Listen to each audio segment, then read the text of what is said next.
Welcome to Ready, Set, Renovate. We're doing a 10-part series on condo living. Remodeling a condo is different than remodeling a house, and we're bringing on guests all across the upstate of South Carolina to tell us about it. Whether you've been in a condo for 20 plus years or you're looking to purchase one, we invite you to join us as we answer your questions. Let's get to it. On this episode, we're speaking with Chad Brendle, a structural engineer at CB Engineering Group. Chad spends his time ensuring structures are sound and will remain standing for years to come. Chad understands multi-story buildings, and in this episode, we talk specifically about condos, and more specifically, what can and can't be done during the remodeling process. This will be a condo remodeling education from a structural standpoint. So let's get to it. Well, Chad, thanks for having this conversation with us today, and let's dial it back to the very beginning for you. Sure. How did you get into structural engineering, and maybe as you describe that, you can also give us an idea of what exactly structural engineering is all about? Sure. That's a good question. Well, it really started, I had a great role model. My mother was an interior designer. So growing up, spent a lot of time in homes, some businesses, and took kind of a liking to just the whole aspect of design and seeing homes that were transformed, businesses were transformed, but from an interior design standpoint. And so I initially from that kind of thought I might want to do architecture. Yeah. And I think probably I was 10 years old, I drew up my first kind of house plan, and really? You know, yeah. It was in your blood from very early. It wasn't that great, but it was, you know, for a 10-year-old, it was pretty, I did some elevations and whatever. Yeah. It's probably worth a lot now. Yeah, I should have kept it. So that was kind of the beginning of that, but then went to high school and I developed kind of a love for math and was, you know, pretty good at math. So the way it worked out between math and architecture, the marriage of those, sort of structural engineering that came out of that, and that's what I ended up, went to Clemson University, studied structural engineering, actually got a degree in civil engineering, but specialized in structural. And you started your own business, right? Did you come right out of Clemson with that kind of vision, or did that just develop? I had some work for two great companies before I started my business, and had some great mentors really during that time as well. So 13 years, worked for two other companies, learned commercial, industrial, residential design, and then started my own company about 24 years ago. So total, about 37 years been doing this. Suffice to say, you know a thing or two about structural engineering. What is structural engineering? So all buildings, whether they're condos or homes, businesses, industrial buildings, they all have different structural aspects and components that are involved in them.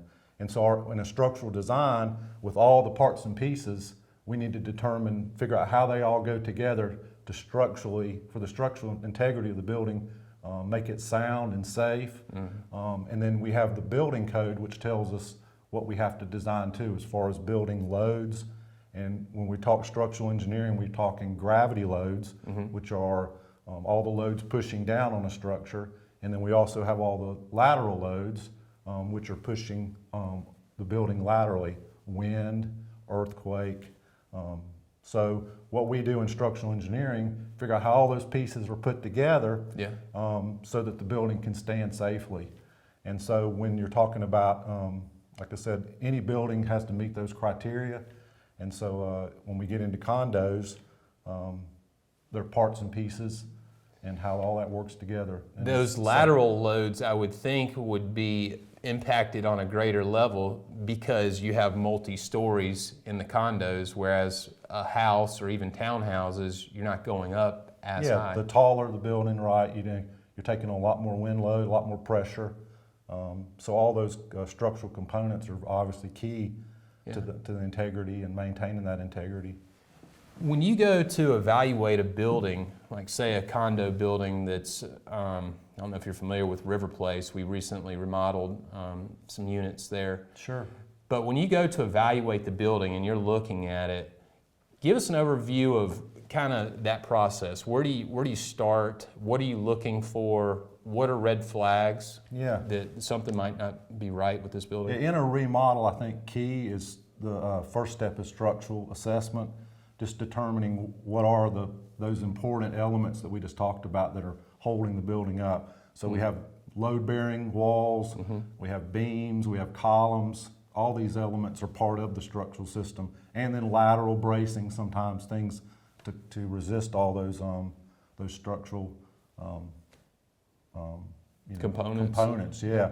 So when you go in to make that assessment, you want to see where those parts are, because some parts are non-structural. We might have non-load-bearing walls. And are you like looking on the exterior, or are you somehow getting you got inside to dig into both it the best you can, because buildings do have finishes when it's all said and done. Sure. That cover the structure. We don't see the foundations. We don't see the floor framing. We don't see what's inside the walls. So that can be hard initially without more destructive investigation, removing some sheetrock, whatever it might be. But you do need to get into it and kind of take it step by step, kind of like peeling an onion back, Yeah, taking a look behind the walls. Yeah, but you can get in there and usually make an initial assessment just based on experience and kind of figure out maybe how things are spanning walls, et cetera. Yeah. And then, like you say, uncovering as needed, depending on what the remodel So that is part of the process where you're actually breaking into the wall a little bit to get a glimpse of what's behind. We want to, like I said, take it step by step, but I think initially in a condo renovation, a structural assessment probably needs to happen very early before really you get into much of the design development from an architectural standpoint, because there's only so much that you can do that you want to make sure there's not like a deal breaker initially, and then you're heading down some path and the structural engineer comes in and says, we can't do that. Stop. Let's stop. Reverse course. Put on the brakes. Yeah. Yeah. Well, if there's a condo owner out there and they're thinking, I really want to remodel my condo. Sure. They probably right out of the gate don't know which walls are load bearing, which walls will impact the structure. How do they go about that?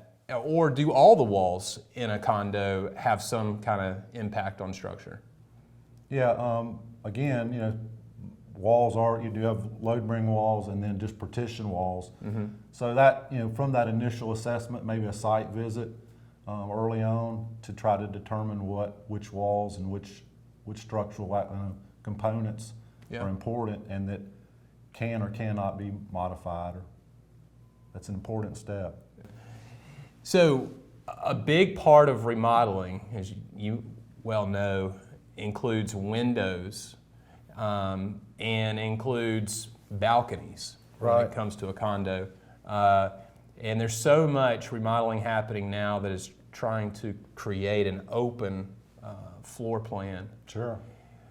What can and can't be done with windows? Can you find ways to bring in more natural light into a condo, or are you pretty much just stuck with what you have? Yeah, I mean, if it's openings in walls, exterior walls, which are mostly load-bearing walls. Right. New headers can be installed. I mean, that's you're not as much limited, I would say, in the exterior walls with window openings. Yeah. A lot of times what happens is you get into problems when you start trying to remove or open up interior walls. And that's where you would impact. Because you could impact, if you're talking about a multi-story facility, you might impact if you're on the top floor and you want to open up a wall, you're going to start transferring loads around, which we didn't talk about earlier. Load paths are very important in structural engineering. Explain that. What is that? Just how all the loads work their way down. We talked about the dead load or the gravity loads, which are dead loads and live loads. Dead loads being the material of the structure. Live loads being furniture, people, equipment. So the load path in a structure is very important. as all those loads accumulate and work their way from top to bottom. Yeah. Obviously, if you remove a wall on a lower level, that's going to impact the walls and the floors above, roof above. So would that that somewhat limits you in a condo Yeah. structure. You can't just go start removing walls if, let's say, you were on one of the lower units. Well, that's the interesting Yeah. point. Does that mean you have more flexibility the higher up you go, or is it pretty much the same rules will apply as you move up the building? Yeah, I mean, it's different. If you're on the lower level, you might be able to remove a wall, add a beam, and you have access to put like in a new footing or something. Yeah. But if you're on an upper level, you got to be careful what you do, because this just depends on access to those other, assuming there's tenants or whatever below you. You can't just go in and start moving loads around and potentially affecting their space. Okay. That gets a little bit hairy just because lots of different parties are involved. Yeah. So either way, I mean, sometimes it's good and sometimes it's bad. But yeah, maybe to answer your question, like on the upper level, you might be able to put in a beam or something if you're moving some loads around. But then probably the lower level is probably the easiest level to modify, I would say, honestly. During this process, who do you go to check off with? Are you going to the HOA? Are you going to the city? Explain a little bit about like who has to be part of this process. Yeah, I think all those parties need to be involved. The HOA, just because of access, if you're dealing with different tenants, different owners, obviously they want to make sure that the floors don't fall in above their head. Yeah. And so you want to, depending on access, the HOA would probably be the one that would direct that. Okay. Because you're going to have access. If you move loads around, walls around, you're going to have to potentially deal with the tenants in other spaces. Sure. And then after you do your evaluation, you provide what? You provide a set of plans, or just you sign off, everything's good to go? Yeah, it just depends on what the renovation is. It could be from just maybe that initial assessment, making some recommendations, to a full-blown set of drawings if it impacted those structural elements. And they need to change. We need to design it and tell the contractor how to build it and to make it structurally sound. Ultimately, the goal in structural engineering is that you want a safe structure. And so that's our goal. As you can likely tell, it's an important role to play. You don't want a building falling down, especially when there's several families in a building like that. That's the ultimate goal in the end, and use all the parts and pieces and make it resist the loads that the code requires. That's our goal. Well, one thing I was curious about was with these buildings that you're looking at, do you take an interest in when they were built, like the year they were built, and does that kind of factor into your evaluation? Yeah, I mean, because products have changed over the years. So when you're talking about steel, the grades of steel and ultimately the strength of steel changes. It's become stronger over time. Wood changes. Unfortunately, wood used to be stronger years ago. Really? And it is now because I guess the material and the knots and the wood it's grown very quickly. The strengths are not as strong. So we've seen over the years the design values and strength values, stress values in wood have decreased over the years. So there's something to the saying, they don't build like they used to. Huh? That's right. You're right in some respects. That's interesting. Right. We see buildings 50 to 100 years old. I mean, obviously even older. You go depending on the product, depending on ultimately how they're maintained. I think that's a big part of it. Are they, cared for and over the years, depending on how that's taken care of, the longevity of a building is the result. Well, you see some of these ancient Roman buildings and Greek buildings that have stood the test of time. Why is that? What makes it? Some buildings fall down, or some buildings start to decay pretty rapidly, versus others that really can go the distance. Yeah, I mean, again, back to the product. You see a lot of concrete masonry structures. They seem to withstand over time, but then again, it's kind of a catch-22. They're a lot heavier structures, and ultimately, eventually all buildings are supported by the ground. Right. And so over time, especially here in the upstate, we're sitting on clay material, which moves, and we get a lot of settlement.